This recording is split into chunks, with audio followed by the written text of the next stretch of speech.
Fala galera, beleza? Aqui quem tá falando é o Luquinho. Hoje eu vou mostrar pra vocês como gravar sua tela.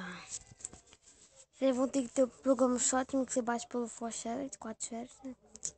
E o Voice que você baixa pela Play Store. E o Videotrain que você baixa pelo 4Shares. Vou ensinar vocês como juntar. Você vem no Videotrain.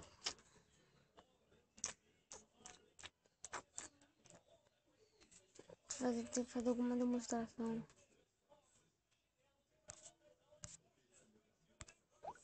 Deixa eu ver. É certo, é perto. Ah, não foi. Ele é ruim. Deixa eu ver se daqui você vai. Foi, você tem que apertar nessa engrenagem aqui. Apertar nesse negócio de som. Música.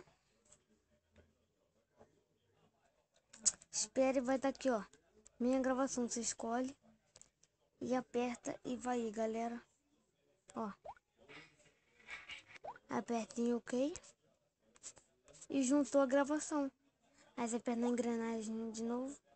Aí vai salvar o vídeo. E você vai ter seu vídeo com voz. Então, galera, foi isso aí mesmo. Então, tchau.